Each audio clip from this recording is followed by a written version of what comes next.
குருவை ராசி அதிபதியாக கொண்ட மீன ராசி நேயர்களே, உங்களுக்கு ஜென்ம சனியாக சனி பகவான் இந்த மார்ச் மாதத்தில் சொந்த வீட்டில் பயணிக்கிறாரு. இது உங்கள் வாழ்க்கையில் மிக முக்கியமான மாற்றங்களை கொடுக்க போகுது.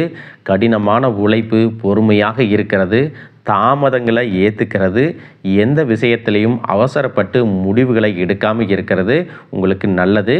மீன ராசி பூரட்டாதி நட்சத்திரம் 4ஆம் பாதம், உத்திரட்டாதி நட்சத்திரம், ரேவதி நட்சத்திரம் இருக்கிறவங்களுக்கு இந்த ஜென்ம சனி காலத்தில் திருமணமான தம்பதிகள், காதலிக்கக்கூடியவங்க, நெருங்கிய உறவினர்கள் மற்றும் குடும்ப உறவினர்களிடையே சில கருத்து வேறுபாடுகள் ஏற்பட்டு பிரிதலும் மன சங்கடங்களும் ஏற்பட வாய்ப்புகள் இருக்குது.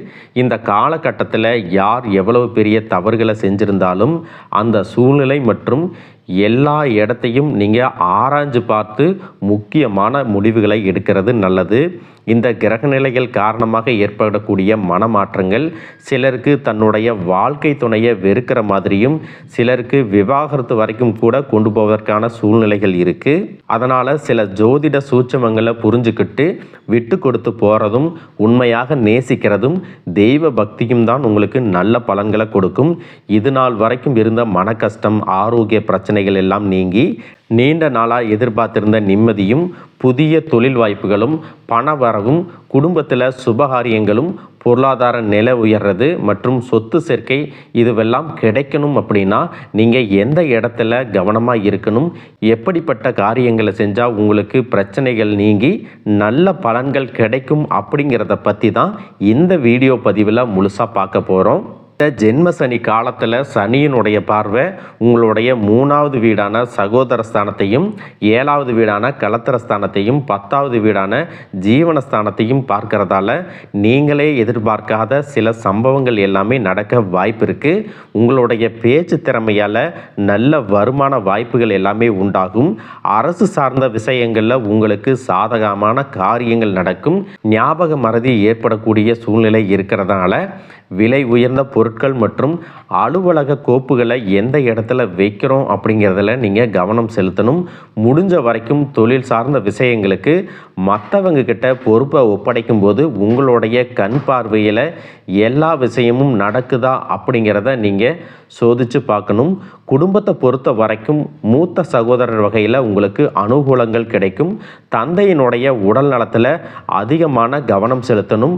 குடும்ப உறவுகள் கிட்ட பேசக்கூடிய வார்த்தைகள் எல்லாமே வாக்குவாதம் இல்லாமல் அன்பான மற்றும் பணிவான வார்த்தைகளாக இருக்கிறது முக்கியம். அறிமுகம் இல்லாத நபர்களுக்கு தகுதிக்கும் மீறிய உதவிகளை செய்யாமல் இருக்கிறது நல்லது. வேலை செய்யக்கூடிய இடத்துல உடன் வேலை செய்கிறவங்களோட இணக்கமாக நடந்து கொள்வது உங்களுக்கு மன நிம்மதியை கொடுக்கும். உங்களுக்கு தேவையான அனைத்து உதவிகளும் அலுவலகத்திலிருந்து கிடைக்கும். தீராத பணிச்சுமை மற்றும் அலைச்சல் இருந்தாலும் குடும்பத்திற்காகவும் நீங்கள் குறிப்பிட்ட நேரத்தை ஒதுக்கி அவங்களோட சந்தோஷமாக இருக்கணும். இந்த வருடத்தின் இறுதிக்குள்ள குழந்தை பாக்கியம் இல்லாதவர்களுக்கு நிச்சயமாக குழந்தை கிடைக்கும். அரசு மற்றும் தனியார் துறை அலுவலகங்களில் பணிபுரியக்கூடிய பெண்கள் சக ஊழியர்களால் சில சவால்களை எல்லாமே சந்தித்து அதில் ஜெயிச்சும் காட்டுவாங்க, நல்ல பெயர் எடுத்து காட்டுவாங்க. குடும்பத்தை நிர்வகிக்கக்கூடிய பெண்களுக்கு குலதெய்வத்தின் அருளால் குடும்பத்தில் நிம்மதியும் உடல் ஆரோக்கியமும் கிடைக்கும். அரசியலை பொறுத்த வரைக்கும் ஆதாயம் கிடைக்கக்கூடிய நல்லவர்களுடைய துணையை நாடுவது நல்லது. கண்மூடித்தனமாக நம்பி யாரையும் ஏமாறக்கூடாது. நீங்கள் இயல்பாக நடந்து கொண்டாலே மக்களுடைய செல்வாக்கு உங்களுக்கு அதிகரிக்கும். புதிய பதவிகள் மற்றும் பொறுப்புகள் கிடைப்பதற்கான வாய்ப்புகளும் இருக்குது. அரசு ஊழியர்களுக்கு சட்டவிரோதமாக சில காரியங்களை செய்வதற்கான வாய்ப்புகள் வரும். அப்படியான விஷயங்கள் வரும்போது அதை நீங்கள் பொறுமையாக கையாளணும். பிரச்சனை இருக்கக்கூடிய விஷயங்களை தள்ளி போடுவது உத்தமம். வாகனங்களில் செல்லும் பொழுது நீண்ட தூர பயணங்களை தவிர்ப்பது நல்லது. படிக்கக்கூடிய மாணவர்களுக்கு தங்கள் படிப்புக்கு தேவையான அத்தனை உதவிகளும் பெற்றோர்கள் மூலமாக கிடைக்கும்.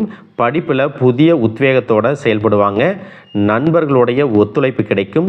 தேர்வுகளை சிறப்பாக எழுதி நல்ல மதிப்பெண்கள் பெறுவாங்க. ஆசிரியர்கள் மற்றும் பள்ளியில் அவங்களுக்கு பெருமை மற்றும் பாராட்டுதல் கிடைக்கும்.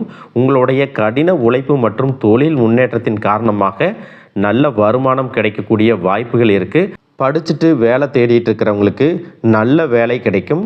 குடும்பத்தின் தேவைகளை எல்லாமே பூர்த்தி செய்வீங்க. தொழிலதிபர்கள் தொழிலை விரிவுபடுத்துவாங்க. புதிய பங்குதாரர்கள் எல்லாமே சேர்ப்பாங்க.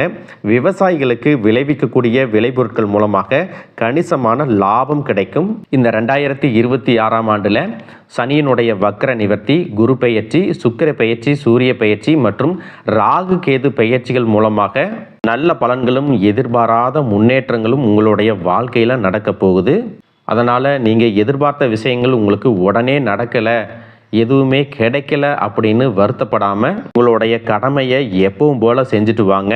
சனி பயிற்சியால் தாமதமாகக்கூடிய விஷயங்கள் எல்லாமே உங்களுக்கு 6 மாதத்திற்கு பிறகு நல்ல பலன்களை கொடுக்கும். நீங்கள் எவ்வளவு விஷயங்களை இழந்திருந்தாலும் அதையெல்லாம் உங்கள் வாழ்க்கையில் மீண்டும் கொண்டு வருவீங்க. குரு பயிற்சிகள் மூலமாக பொருளாதார ரீதியாக உங்களுக்கு நல்ல முன்னேற்றம் கிடைக்கும். உங்களுடைய வாழ்க்கையில் நீங்கள் எதிர்பார்த்த தொழில், வியாபாரம் மற்றும் வேலையில் படிப்படியான முன்னேற்றம் கிடைக்கும். சுக்கிர பயிற்சிகள் மூலமாக வீடு, வாகனங்கள் எல்லாமே வாங்குவதற்கான வாய்ப்புகள் இருக்குது. அது மட்டுமல்லாமல் ராகு கேது பயிற்சிகளும் நடக்க இருக்கிறதால சிலர் நினைப்பாங்க, ராகு கேது பயிற்சியில் நமக்கு என்ன நல்ல விஷயம் நடக்க போகுது, ஒரே கெட்டது தான் நடக்கும் அப்படின்னு நினைப்பாங்க. எல்லாருக்கும் அப்படி நடக்கிறது இல்லை. இந்த ராகு கேது பயிற்சி காலத்தில் உங்களுக்கு நீண்ட காலமாக இருந்த உடல் பிரச்சனைகள் அப்படிங்கிறது முழுசாகவே நீங்கும். இதுவரைக்கும் ஹாஸ்பிட்டலுக்குன்னு நிறைய பணத்தை செலவு செஞ்சுருப்பீங்க. உங்களுடைய சேமிப்புகளை எல்லாமே தொலைச்சிருப்பீங்க. அதுவெல்லாம் உங்களுக்கு முழுவதுமாக நிவர்த்தியாக போகுது. கடந்த காலகட்டங்களில் உங்களுக்கு தகுதிக்கேற்ப ஒரு வேலை கிடைச்சிருக்காது. ஏதாவது ஒரு வேலை கிடைச்சா போதும் அப்படின்னு குடும்ப கஷ்டத்துக்காக ஒரு வேலையை பார்த்துட்டு இருந்திருப்பீங்க. இதற்கு பிறகு உங்கள் மனசுக்கு பிடிச்ச நிறைய வருமானம் கிடைக்கக்கூடிய ஒரு வேலையில் நீங்கள் சேர போகிறீங்க. புதிதாக சேரக்கூடிய வேலையில் பதவி உயர்வு எல்லாமே உங்களுக்கு கிடைக்கும். உங்களுக்கு மேலே இருக்கக்கூடிய அதிகாரிகளுடைய ஆதரவு கிடைக்கும். உங்களுடைய தனித்திறமைகளால் முன்னுக்கு வருவீங்க. கடந்த காலங்களில் பார்த்தீங்கன்னா திருமணத்தில் நிறைய பிரச்சனைகளையும் சிக்கலையும் சந்தித்து வந்திருப்பீங்க. குறிப்பாக பெண்களுக்கு ஒரு வகையில் திருமணமானாலும் ஆண்களுக்கு திருமணம் ஆவதில் நிறைய தடைகள் எல்லாமே இருந்திருக்கும். சொந்த வீடு இல்லை, சொந்த வீடு இருந்தாலும் சொத்து இல்லை, அரசு வேலை இல்லை, ஜாதகம் சரியில்லை, பெற்றோர்கள் சரியில்லை அப்படின்னு ஏதாவது ஒரு காரணத்தை சொல்லி உங்களது திருமணமானது தள்ளி தள்ளி போயிட்டு இருந்திருக்கும். உங்களுடைய நல்ல குணம் மற்றும் குலதெய்வத்தின் அருளால் 3 மாதங்களுக்கு பிறகு உங்களுக்கு நல்ல திருமண வரன் அமையும். நல்ல வருமானம் கிடைக்கக்கூடிய அழகான வாழ்க்கை துணை உங்களுக்கு அமைவாங்க. நீண்ட காலமாக காதலிச்சுட்டு இருந்தவங்க திருமணத்தை பற்றி பேசும்போது பெற்றோர்கள் காதலுக்கு தடையாக இருந்திருப்பாங்க. வேறு ஜாதியாக இருக்குன்னு சொல்லுவாங்க, நல்ல குடும்பமாக இல்லை, வசதியாக இல்லை அப்படின்னு ஏதாவது சில காரணங்களை சொல்லியிருப்பாங்க. உங்களுடைய மன உறுதி மற்றும் உண்மையான அன்பின் காரணமாக பெற்றோர்கள் சம்மதத்தோட நீங்கள் திருமணம் செய்வதற்கான வாய்ப்புகள் இருக்குது. அதற்காக சில கடினமான முடிவுகளையும் பெரிய முயற்சிகளையும் எடுக்க வேண்டியதாக இருக்கும். அதே நேரத்தில் வாழ்க்கை துணையை இழந்தவங்க 2வதாக திருமணம் செய்யலாமா வேண்டாமா அப்படிங்கிற மனக்குழப்பத்தில் இருந்திருப்பீங்க. இப்போ இருக்கக்கூடிய சூழ்நிலையில் எல்லாருக்கும் வாழ்க்கை துணை அப்படிங்கிறது ரொம்பவே அவசியம். சுற்றி இருக்கிறவங்க தப்பாக சொல்லுவாங்க, சொந்தக்காரங்க தப்பாக பேசுவாங்க அப்படின்னு நினைக்காம உங்களுக்கு தெளிவான புரிதல் மற்றும் விருப்பம் இருந்துச்சு அப்படின்னா 2வது திருமணத்திற்கு முயற்சி செய்யும் பொழுது அதுவும் உங்களுக்கு நல்லபடியாக நடப்பதற்கான வாய்ப்புகள் இருக்குது. சிலருக்கு அவங்களுடைய வாழ்க்கையில் புதிய உறவுகள் உங்களுடைய மனைவியாகவோ காதலியாகவோ அல்லது நண்பர்களாகவோ இந்த வருடத்தில் வரப்போகிறாங்க. அவங்க மூலமாக உங்கள் வாழ்க்கையில் நல்ல காரியங்கள் எல்லாமே நடக்கும். அதிலும் முக்கியமாக பார்த்தீங்கன்னா உங்களுடைய குடும்ப விஷயங்களில் தலையிட்டு பிரச்சனைகளை உருவாக்கக்கூடிய குடும்ப உறவுகள் யார் யார் அப்படிங்கிறத உங்கள் வாழ்க்கை துணை முழுசாக புரிஞ்சுக்குவாங்க. அதற்கு பிறகு உங்களுடைய விஷயங்களில் அவங்களுடைய தலையீடு என்றைக்குமே இருக்காது. அவங்க செய்த தவறுகளுக்கெல்லாம் மன்னிப்பு கேட்பாங்க, உங்களை விட்டு விலகியும் போவாங்க. இந்த வருடத்தின் இறுதிக்குள்ளே உங்களுக்கு மன நிம்மதி அப்படிங்கிறது முழுசாக கிடைக்கும். சகல செல்வ வளங்கள் எல்லாமே நீங்கள் அனுபவிப்பீங்க. இதுவெல்லாம் என்னுடைய வாழ்க்கையில் நடக்குமா, எனக்கு முழுசாக கிடைக்குமா அப்படின்னு கேள்விக்குறியோடு இருக்காதீங்க. முழுசாக நம்புங்க. உங்களுடைய நம்பிக்கையும் நீங்கள் செயல்படக்கூடிய விதமும் உங்களுக்கு மிகப்பெரிய வெற்றியை உங்கள் வாழ்க்கையில் கொண்டு வந்து கொடுக்க போகுது. வாழ்க வளமுடன், வாழ்க பல்லாண்டு.